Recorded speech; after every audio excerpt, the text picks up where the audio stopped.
Hey everyone, it is November 1, 2013. I'm Rene Ritchie, and right now, right here, we are going to be talking about the all-new iPad Air from Apple. This is the iMore Show.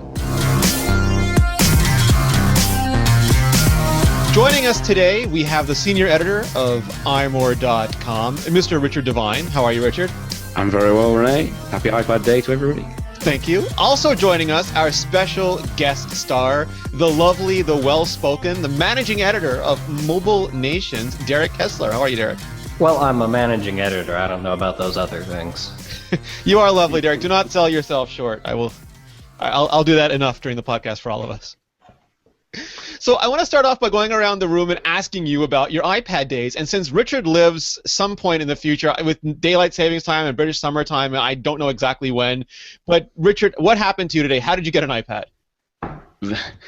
It was so unbelievably simple. It's I always feel bad for anybody that queued up, but basically I thankfully, because the iPad sold in more retailers than the iPhone was, I didn't have to make it the 90-mile round trip to an Apple store.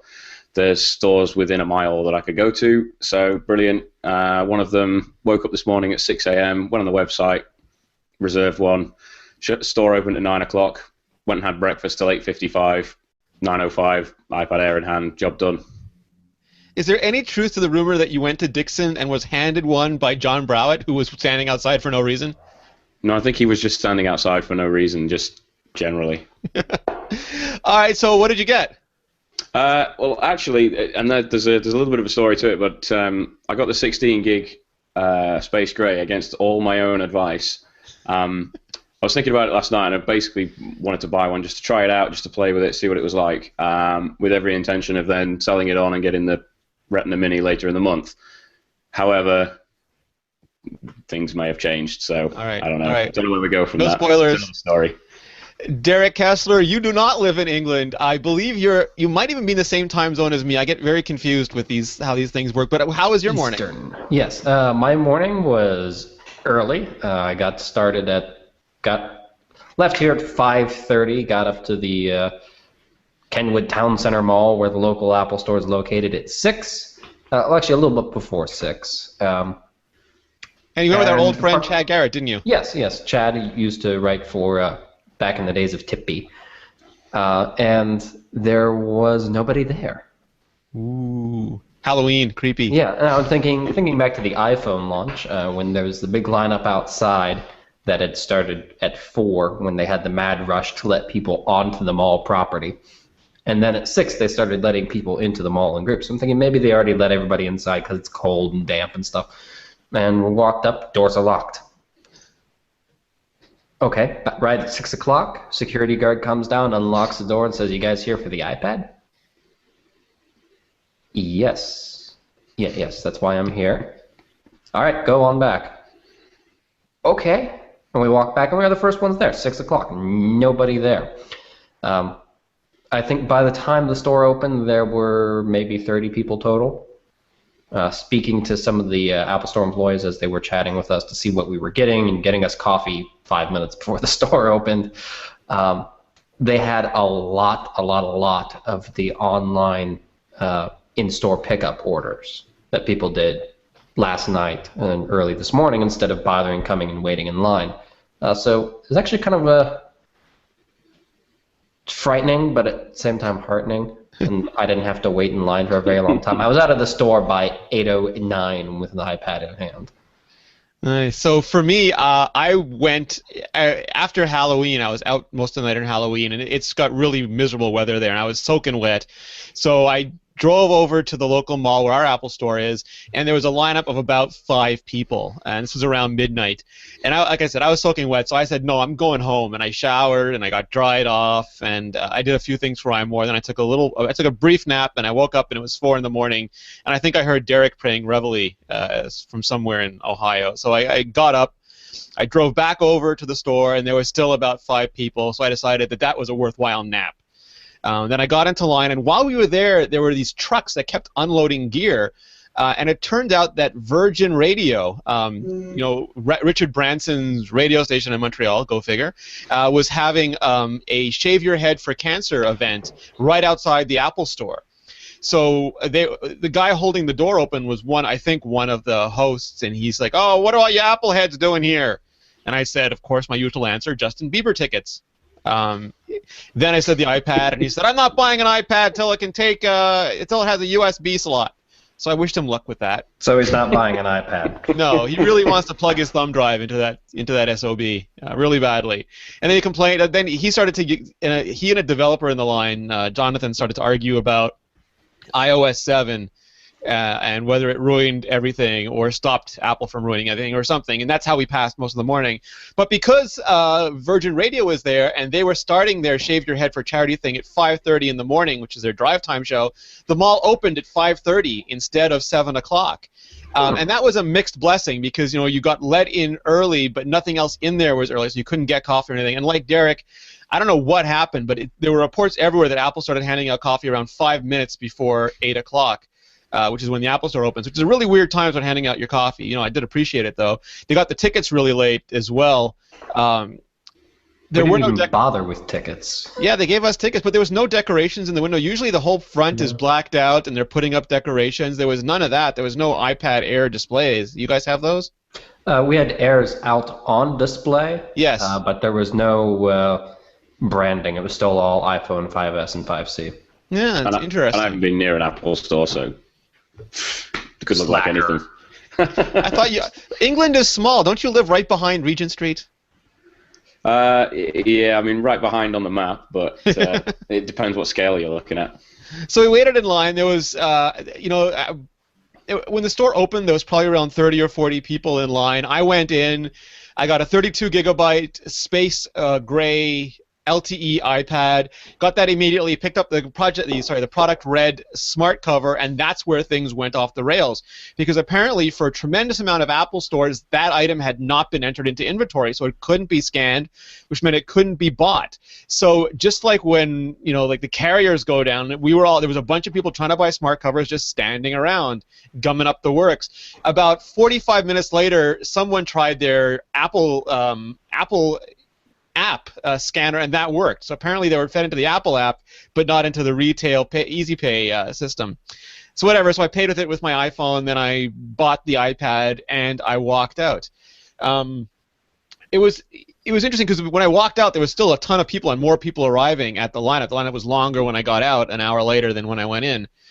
Which I thought was interesting. But there was vastly different reports. Some people had hundreds of people in line. Some people had nobody. Mark Gurman from 9 to 5 Max said he had about 30 people in line, but most of them wanted an iPhone, which is very odd to me. They just woke up from a long sleep. I don't know. There wasn't even a gold one, so it was odd to me. So anyway, I picked it up, and I went and I shot the unboxing video, and that's uploading right now. But let's get to first impressions. Richard, you got it first, so you unboxed it. What did you think? I'm really, really impressed. The change in the form factor, obviously, we know it's been slimmed down, but this, the instant you pull this thing out of the box, I had my iPad 4 in my bag with me, and it's the difference may not look like a lot on paper, but it's such a massive, massive change in the width. I mean, I would never use it this way, but I can almost hold it in one hand. Like fingers around the edges. It's been slimmed down that much, so it's really, really good. I mean, in terms of iOS 7 and you obviously have giant man hands. Giant man hands. But you would never be able to do that with the iPad 4 unless you had really, really giant man hands. Simon can do it. Yeah, Simon Sage can palm that SOB, but that's about it. Well, Simon's just one of those incredibly tall people that we don't get in Britain, so. But no, it's really good. It's obviously, in terms of iOS 7 and that sort of thing, we're pretty familiar with that by now, so there's no real surprises there. But it is noticeable that it doesn't seem to lag about and kind of be as janky as it is on the iPad 4, at least from what I've been playing with it this morning. So I'm probably more impressed with it than I thought I was. I was all set on having the Mini, and now having played with this for a day, I'm kind of, I don't know anymore. Undecided. Derek, please take Richard out of the Mini camp and put him in undecided again. He's back in play. Well, I'm still in the Mini camp. I really do like the iPad Air, but the form factor of the Mini it's significantly smaller than the Air. It's still No, hold on, when you Air say is still that, is light. it significantly smaller than the Air, or is it significantly smaller than? I mean, is that a good or a bad thing? It's a thing. There's nothing bad or good about it.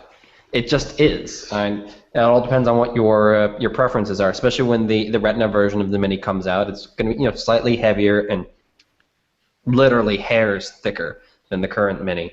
But it'll have the Retina screen as well, and it'll have the same internals as the current iPad. They're going to be on parity as far as Atomically compatible is how I'm terming it. Sure, yeah, that works. But I was never fully enamored with the full-size iPad. The Mini for me was where it is at, and I think some of that was the weight and just the girth of it. And this one's not so girthy. Of course, every time I see Oh my! every time I see photos of it online, I swear it's a Mini. I see a photo of like the iPad Air unboxing video or images on iMore from Richard. I look at it, I just see it's a Mini. I swear. No, that's an Air. I don't even know if he got a new one. He might have just been photographing minis. Yeah, it did minis and just made the home button smaller. All right, so let me show off this stack. So here we go from top to bottom. You have the original iPad, and then underneath that you have the iPad 4, then underneath that you have the iPad Air, and then underneath that you have the iPad Mini. And I'll give you the full tour here. Look at those bad boys. Here we go. On the sides. And one of these even has a retro. Kids, that's what a dock connector used to look like, kids, back in the day. And if I try to hold these stably in some way that you can see them, I mean, they have felted down quite a bit over time. Yeah, I took it out and I knew this because I'd heard a lot of people described using them at the event. And here I'll just hold it up with the Mini here because they are so close to size. A lot of people described using them at the event. You picked it up and it was like the iPhone 5. The first time I picked up the iPhone 5, it felt unreal. It felt like a carrier store dummy. It felt like it was fake. And that was the same reaction I had with the iPad Air. It is just so light. So I've described this before, but I use the iPad Mini for travel and for tethering because for me it's a giant honking 24-hour tethering battery that I can sometimes use as a tablet if I need to. And then I use the iPad 4 at home for comic books and videos because I like the big screen. But I can't hold it for long, so I inevitably end up putting it up against a sofa cushion, or if it's in bed I prop it up against something or put it in a stand because I just can't hold it for a long time. And this thing feels so far, I'm holding this like an iPad Mini. I can palm it if I really absolutely have to, but I'm holding it with two hands and I'm thumb typing on this bad boy, and that's something I used to only be able to do on the Mini. So I am incredibly impressed with this as a form factor so far. And Derek, I can't call you Captain Tablet just yet, but you do have experience going back to the touchpad, the touchpad Go, various Nexusi. This to me is, I think, the fulfillment of the full-size tablet option. When it was first introduced, this is what it should have been. This was the Star Trek pad. We're finally getting to the point where I think for most people this is going to be a great experience, not just in software but hardware as well. Yeah, I think this is actually probably thinner than the Star Trek pad props. But yeah, this is it as far as the physical form factor is concerned, and holding this in my hand and how it feels to hold and use it. I've only had limited use of this. Had it for less than 4 hours, well, a little over 4 hours now. But it feels much more natural than most any other tablet I've had. All right, I've got the touchpad here. It's thicker and heavier, and the curve is nice, but it feels just not as good for whatever reason. I can't quite put my finger on what exactly that is. I'm not a product designer. I'll take some time to probably process what exactly it is about it that makes it feel so great. But it really is sort of that fulfillment of what a tablet is, what our imaginary ideal concept of your a tablet. Your platonic form tablet. Yes, this is. If it's not there, it's really close to getting there.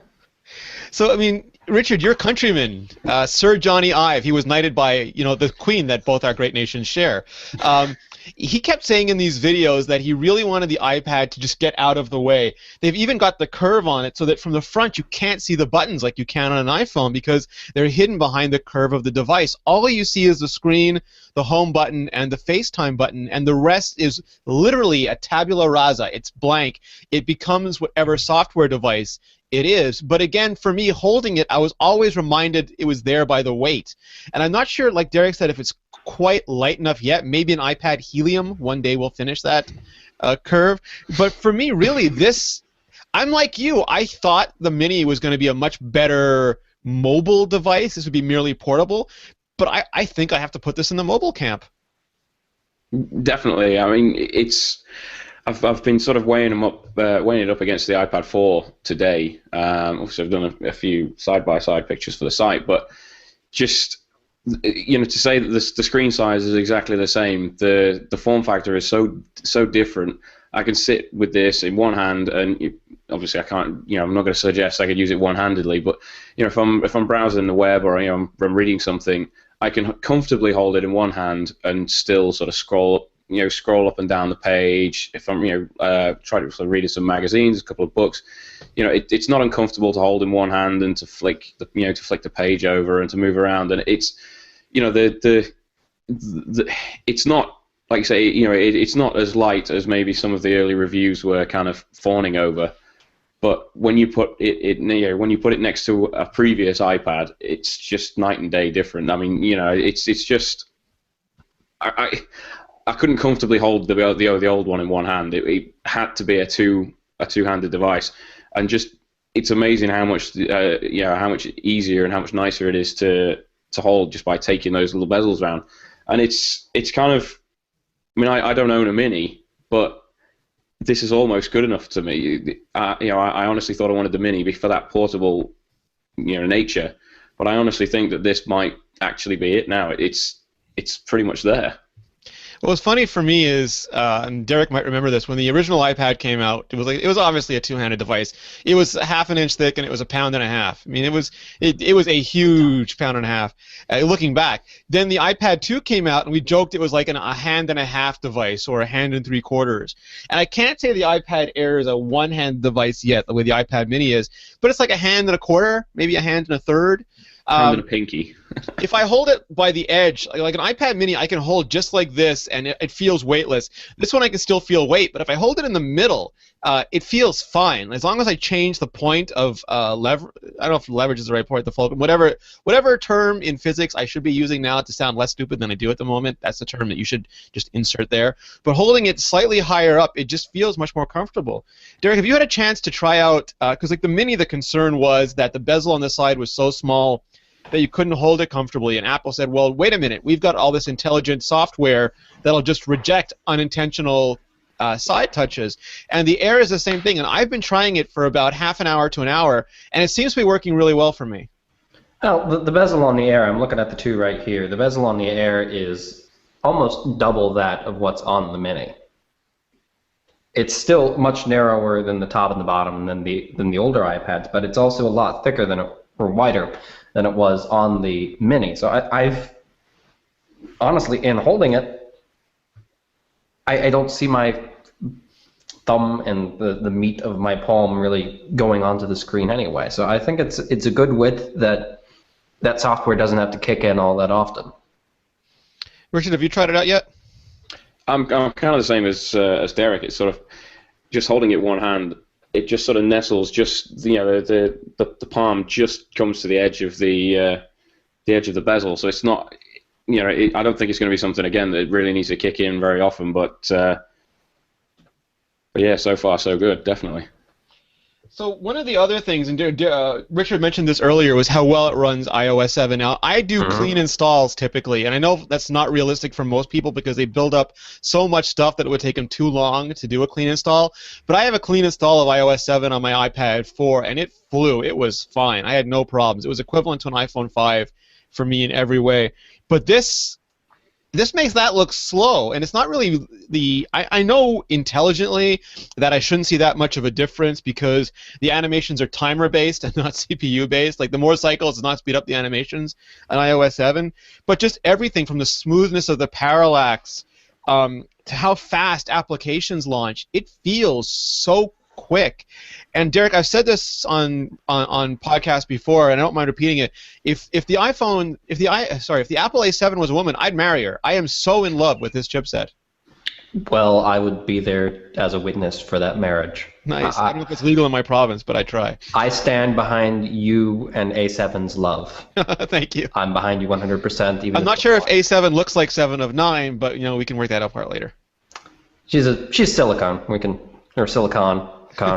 SI. Freudian slap. The A7 in the iPad Air is the same A7 that's in the iPhone 5S, just clocked 100 megahertz faster. As far as we know, that's the only difference. And we're at the point now where that sort of processor is more than capable of handling whatever you can throw at with the Air. I've been toying around with some of the higher intensity games that would make my iPad mini go when things started getting bad, and I have yet to been able to induce any sort of lag or jitter or gasping for breath in the iPad Air. It seems it's a lot more capable than the older iPads, and they said it right there on stage. The A7 in the iPad Air is twice as fast as the iPad 4, which had the A6X. It's good that the 64-bit and the dual core and all that jazz is now fully capable of powering both a phone and a full-size Retina screen tablet. It's kind of cool. It's kind of nutty, and we talked about this on previous shows. When Brian Klug was on Vector, I asked him, does this mean the iPhone is overpowered or the iPad is underpowered? And he kind of laughed and said, the iPhone is so ridiculously overpowered with that chipset. It is a desktop chipset, and John Gruber, his test showed that it was as powerful as a 2010 MacBook Air, which is what I used to run iMore on for a year. Richard, what's interesting to me, though, is, like Derek mentioned, this is a quad-core processor. It's a dual-core processor. I believe there's quad-core graphics. I know they have to wait till they strip it down and find out all the parts and everything, but it sounds like, from an Antec's test, that it's a quad-core graphics processor. We're seeing Android tablets with quad-core, if not octa-core, and yes, the way they count their cores is highly suspicious. But it seems to me like Apple was once again getting an incredible efficiency out of controlling everything, not just the hardware to software anymore, but literally from the component level up to the software. Yeah, I personally haven't used an Android tablet that is as consistently smooth and and snappy an experience as the iPad in general. But I mean, from what I've seen today with the iPad Air, every kind of issue that was present with my iPad 4, especially since the the upgrade to iOS 7, nothing seems to be phasing it. I've given it a quick chucker with my favorite racing game, Real Racing 3, and it's just it just flies. Everything is so smooth, everything's so quick, and more cores isn't better cores. We kind of try and say this all the time, but controlling everything from the component right the way up through into the software is definitely paying dividends, because the finished product is noticeably better than some of the competition. So I don't want to keep the show going too long, because we've done a lot of podcasts this week, but I do want to kind of round up your thoughts. Derek, was it 3 years ago, Steve Jobs took the stage and he said, we have a magical and revolutionary device to show you with our most advanced technology at an unbelievable price. And then he laid out the case. He said that in order for this product category to exist, because tablet PCs had been trying for 10 years and hadn't really gotten anywhere, it had to be much better at several tasks than either a smartphone or a MacBook or a laptop. And at that point, he was talking mostly about replacing, email and web browsing and playing games and looking at photos. And in the iPad 2 event, he came out and said, technology alone is not enough. We stand at the crossroads of technology and liberal arts, and it's about experience. And Apple isn't selling experience now the way they did in 2011, and I miss that. But this product, to me, is the most substantial iPad since the 2011. Like, Retina was nice, but it got thicker, it got heavier, the iPad 3 got hotter, it wasn't as good at graphics because the Retina took so much power away from it. this device seems to me like the linear successor from the iPad 2, and I don't know, again, if we're at the point of the device that Steve Jobs promised us, or if it's doing the job that we want it to do yet, but I do feel like we've taken another important step closer to that. Yeah, this has made the iPad a much more a portable and more personal device. The other iPads always felt almost, with the exception of the Mini. The Mini will always fit into that more personal category. The other iPads always felt more like appliances. Not as much as appliances as this old Windows XP tablet I have sitting over here on the floor. That's an appliance. But it's more like it's evolved from the point of being a tool, be it a tool for reading or a tool for gaming or a tool for web browsing and email triaging, to something that's actually, it's personal. It's hard to quantify what it is, and that's part of the problem with this discussion. It's hard to quantify what exactly it is that makes this iPad, beyond specs and how thick it is, better than previous iPads. And it's that matter of, I think, that portability and the fact that it's just so much easier to hold in your hand that makes it far more personal than any iPad previously. Richard? Yeah, it is kind of tough. I mean, it depends what you want from a tablet.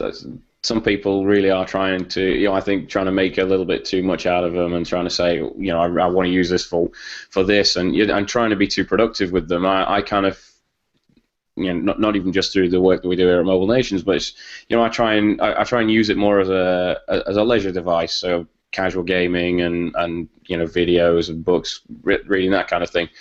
But it's kind of, I kind of think back to when the original iPad came out, and I had one of those, and I think about the sort of side, apart from things like the MacBook Air and stuff like that.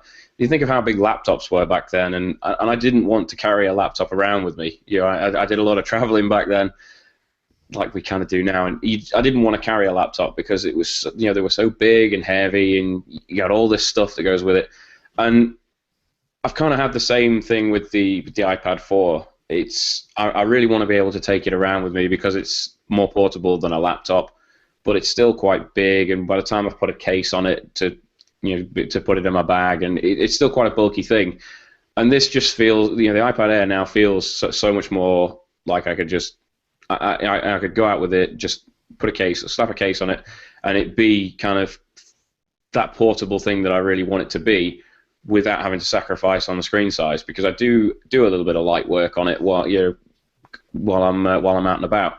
So the Mini would have been a compromise in that respect.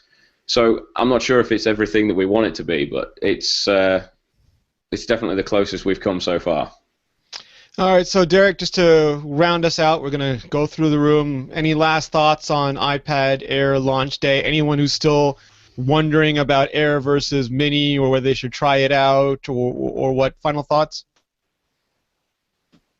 You're muted. I don't want you to hear what I'm saying anyway. Air versus Mini comes down to just pretty much your preference on size. There's no compromise in power, or especially when the Retina one comes out, display quality. In fact, you could probably argue that the Retina is going to have a higher, at least pixel density. It's obviously going to have a higher pixel density display. Whether that's important to you or not, it could be technically a higher quality display. But there's no compromise on battery life, power, anything that makes it an iPad. It's just a smaller version of the iPad Air. So what works for you, what works for me, and what works for you are going to be different things. And really, if you want to, you can try it out. Apple has a return policy. You can take it back. If you're at all intrigued by the size of the iPad Air, just to demonstrate here that tablet I was talking about. This is how far tablets have come in 10 years. Nice. Yeah, let's actually check out this end. Look at all those ports. It's insane. This is just, it's come so far, technology. What was that, Derek? What was that device? This is a Motion Computing M1300. Runs Windows XP. Hold it up. It has a Wacom digitizer pen, which actually still works pretty darn well. Still surprisingly good at handwriting recognition. Would you like a digitizer in the iPad, just as a tangent?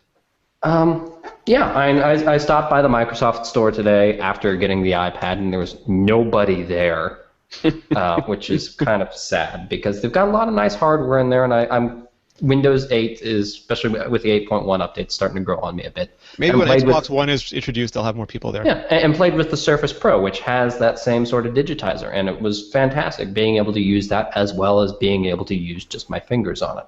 And I wouldn't mind that appearing in an iPad as long as there's no sacrifice on functionality or size or battery life or any of those things. So maybe it's never going to happen. Technology has come so far that it's almost flabbergasting that this is as powerful as it is in such a small and affordable form factor. And this was $600 for a 32 gigabyte version. This tablet was $2,000, and I think it maybe has 60 gigabytes of storage in it on a hard disk. How long did the battery last? When it was new, about, I think, 3.5 hours, because it had a low-power Celeron processor in it. Now it won't turn on if it's not plugged in. But it's come a long, long way to it's almost impossible. I have a hard time grasping how far technology has come. You're going to do a gallery of iPad Air versus that tablet for iMore, aren't you? If I can do that for you, sure. Perfect. Richard, how about you? I would just say go and try them out. I was convinced I wanted to move to the Mini from the full-size iPad. I took the plunge this morning with every intention of just trying it out. I can't really talk about it if I've not tried it out, but I'm kind of I'm now completely undecided as to exactly what I'm gonna go with. And the good thing is, even though the Retina Mini's not out, as Derek said earlier, it's not going to be much thicker and much it's going to be basically the same as the current Mini. So pop along to your local Apple store or Apple reseller and just get them both side by side and see which one fits you best, because there will be no other compromise in experience. The size is literally the only difference, and obviously the price. But if you're undecided, definitely do it that way. I'm now undecided, having used both, so who knows? Hold the Mini, pretend it's working like the Air. So I would advise anyone who can to just watch this episode, the video version, because we have a lot of people listen to the audio version. But you can find the video version in RSS on iTunes and on YouTube at youtube.com/iMoreVideo, because the difference is neat when you look at it. I mean, it sounds not that much, 7.9 compared to 9.7, and I'll hold this back so you can see, but physically they do make for a big difference, and the numbers don't give you the feeling. That's why I used to like it when Apple people would take out the devices on the stage and show them and talk about how they felt in the hand, and you could see how they'd use it. And inevitably with the older generation iPads, they always ended up on a table or a lap. The iPad Mini, I think you could safely demonstrate standing up, holding it, palming it. The iPad Air, it's going to depend on the person. And that's the choice you have to make. You get ultimate portability, or you get a little more space for productivity. And you absolutely can be productive on an iPad Mini the same way you can on a MacBook Air 11-inch. But for some people, they just want more screen real estate. They want to be able to spread things out, have a bigger picture, whether it's for reading or looking at photos or using apps, whatever. Your only choice now is screen size. So check them both out. And as Derek and Richard said, you can always try one. If you don't like it, you can return it and get the other. Otherwise, they are identical, and I want to let everyone know we are just starting our coverage. We've only just gotten the iPad Air in our hot little hands. We already have galleries up. We're going to have some hands-on video soon. We're going to have all the usual app accessories, tips, how-tos, all the stuff that we try to produce every time a new device rolls out. So keep it locked to iMore.com. Subscribe to us on YouTube, youtube.com/iMoreVideo. Derek, thank you so much. Where can people find out more about you, and where can they read more of your wonderful writing? You can read my writing all around the Mobile Nations network at iMore, Crackberry, Android Central, and WP Central. You can find me on Twitter as DKDSGN, and on app.net as Kessler, and on Google Plus as now just plus Derek Kessler. Oh, nice. You got a vanity URL? I did. I did not. Ah, what a burn. Because you're in Canadian. Probably. How about you, Richard? I'll be on iMore.com every day, obviously, and on Twitter at Ricka666. You can find me at Rene Ritchie on all the social things. You can find me, obviously, on iMore.com. For all of our shows, including a couple, we did the last couple iMore shows all about the new iPads. The last two vectors, we had Brian Klug from Anantech and Ben Thompson from Stratechery on talking all about the new iPads. Debug, Iterate, all of our other shows, just go to mobilenations.com. Let us know what you get in the comments below this episode. Tell us your experience, if you went out on launch day, if you ordered, what your first impressions are, or what you're using it for, and how you like it. And if you have any advice choosing between the big iPad Air and the tiny iPad Mini, let us know. Thank you, everybody. Thank you, chat room. You look gorgeous this evening. Whatever you're wearing, it really works for you. And we'll see everyone next time. Thanks, Derek. Thanks, Richard. Bye-bye. Bye.